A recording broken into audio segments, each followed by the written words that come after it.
Welcome to another episode of John's O Gauge and HO Trains. This is an unboxing video of something I just received from FedEx today. And for opening this today, I'm going to be using this little cutter. And it's one of my favorites from my personal collection.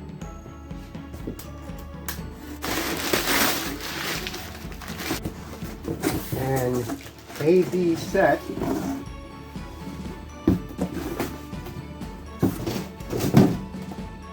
of a Weaver Sharknose engine. So this is the B unit.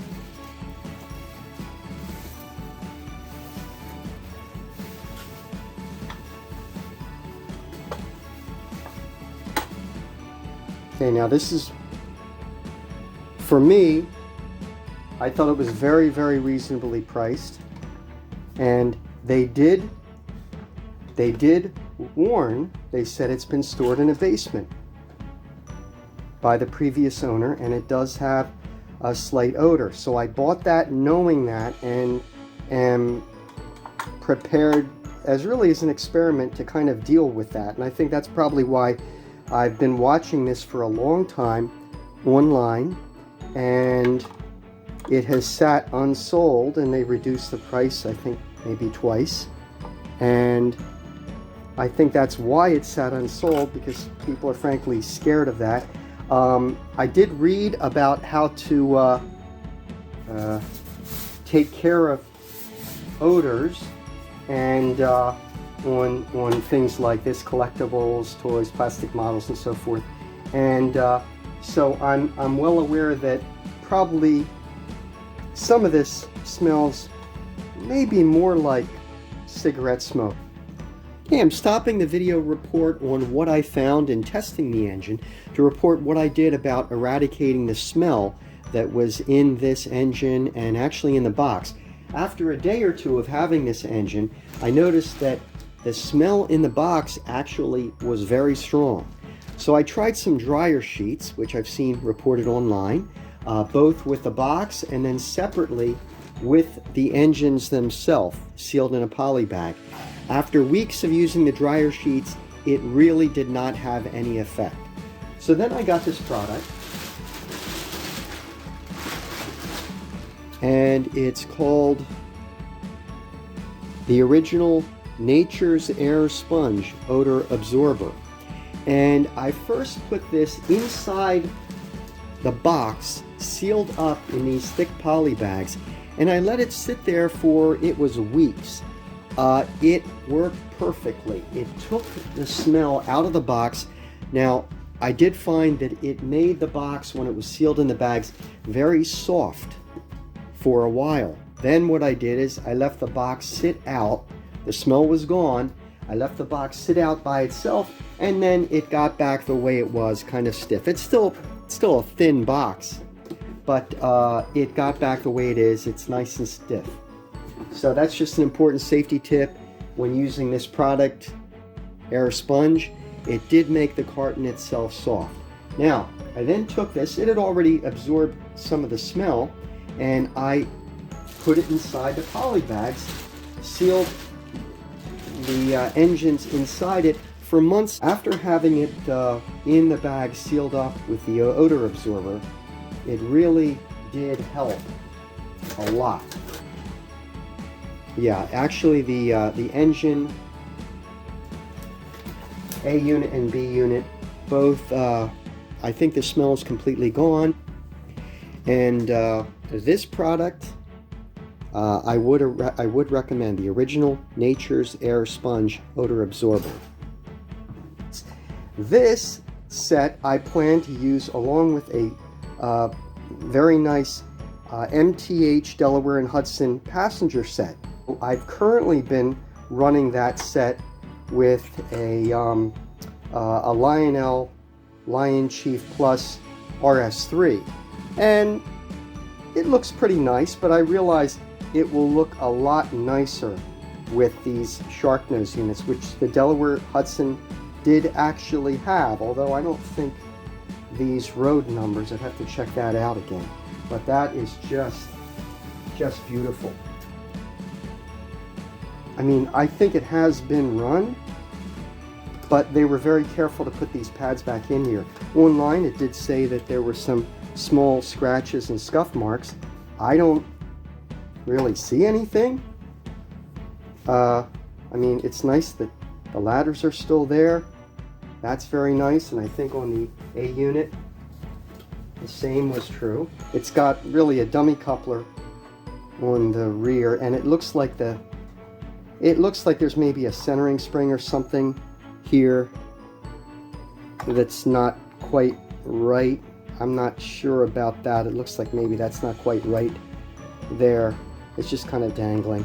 I don't think it's going to keep it from coupling. It's just a dummy coupler. Let's get these on the track and see how they run then. So I was a little concerned when I first put it on the track because it would barely run. It would start and then falter at a spot, and it was tough to get it going again. Finally, I just kept pushing it and kept restarting it and pushing it a little further along the track. And then I started to get the idea that the wheels are probably just dirty, and maybe the track's a little dirty too. So the more I ran it, the more consistently it ran. Then I also went ahead and I cleaned the wheels a little bit and the rollers, and I cleaned the tracks, and it is running much better now. Every once in a while it falters along a switch. The only thing is, it does say that it's supposed to have sound. I'm not getting any sound out of it. Maybe it's because I have the old 1033 transformer hooked up to the lower range binding post, the B and U range. It starts at 0 to 11 volts, I think. So I don't know, maybe it's on the higher range that we'll get some sound. So I connected the new Sharknose units that I have, new to me at least, to the MTH Delaware Hudson passenger set I previously got. And until now I've been running the passenger set with Delaware Hudson RS3. But it really looks like it was made to be pulled by these Sharknose units. I do notice that this Weaver Sharknose does seem to kind of stall on the fast track switches. Sometimes it does stop. This is only the second conventionally controlled locomotive I've gotten, and it's the first one where I've had trouble with any engine stalling on switches. So I did remember videos I've seen, and I found the directional lockout switch down here, and then also the directional switch. So I turned this off, and now if it does start to stall on the switch, at least it doesn't trigger the E unit and then go into reverse. So it'll slow down on the switch, and if I'm going slow it will stop, but at least it doesn't go into neutral and then reversed. So although I had locked out the reverse unit, I wasn't really comfortable with the idea I was never going to be able to use the transformer to control the direction of this engine. So I did a little troubleshooting. I did check the continuity to make sure that there was actually a connection through each of the wheels. I wanted to check that if I put power to the wheels and to the pickup rollers, that the wheels would spin. So I did that.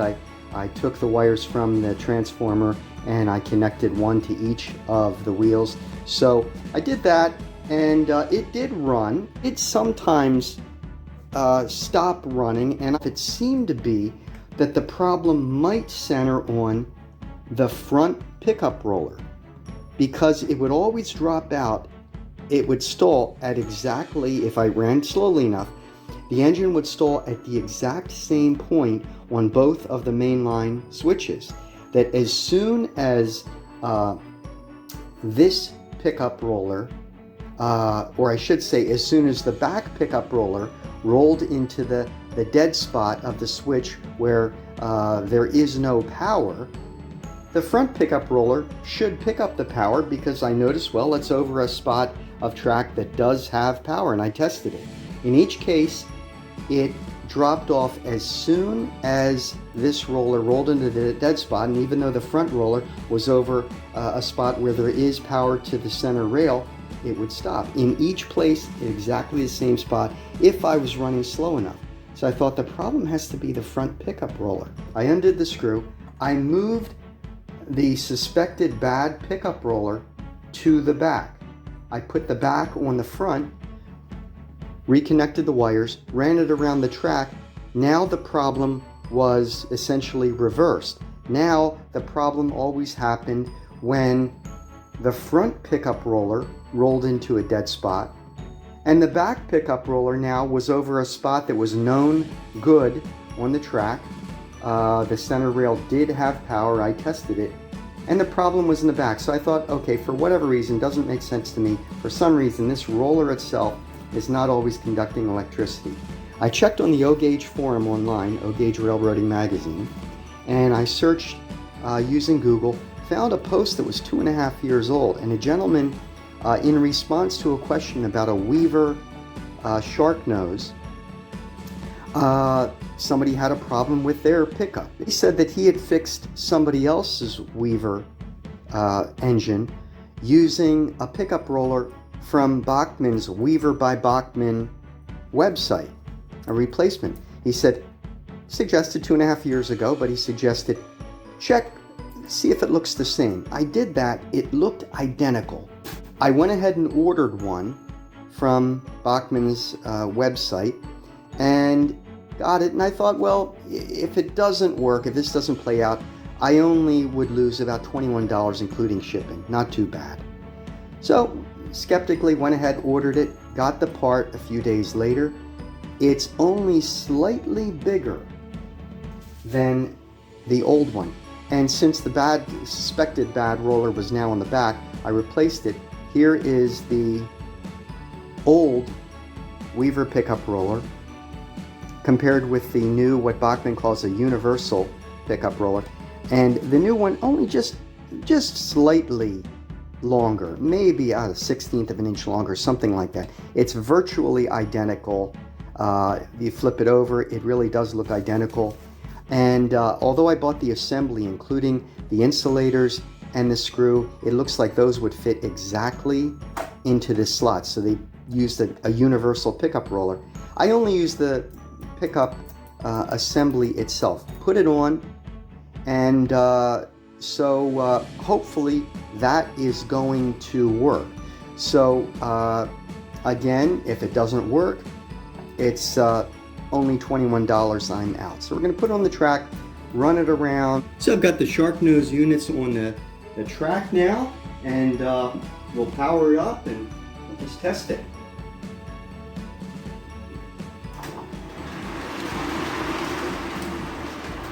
I'm going to run it kind of slow over the switch here. See how it goes.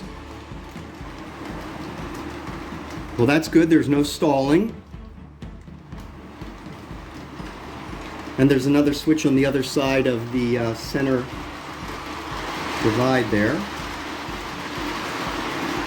I'm going to run it even slower past the switch here, because running slow,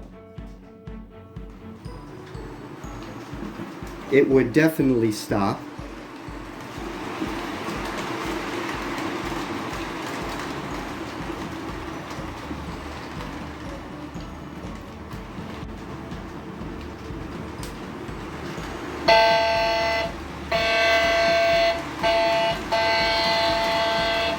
There's the horn. Good old electronic horn. No modern legacy sound or anything like that, or even Lion Chief.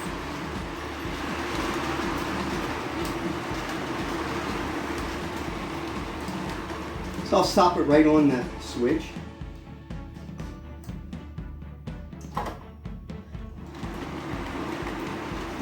And the reverse unit I re-enabled, so that's working.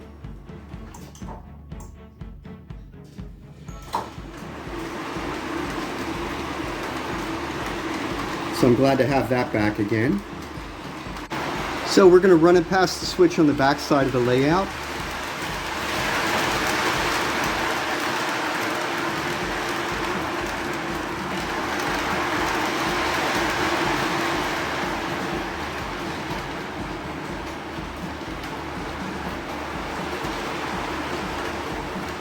So now I'm going to run a little slower past that switch.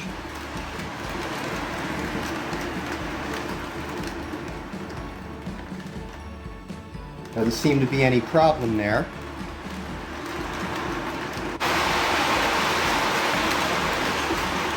So it seems to be a successful test. With that, I think we'll conclude this video and say thanks for watching another episode of John's O Gauge and HO Trains. And we'll see you next time.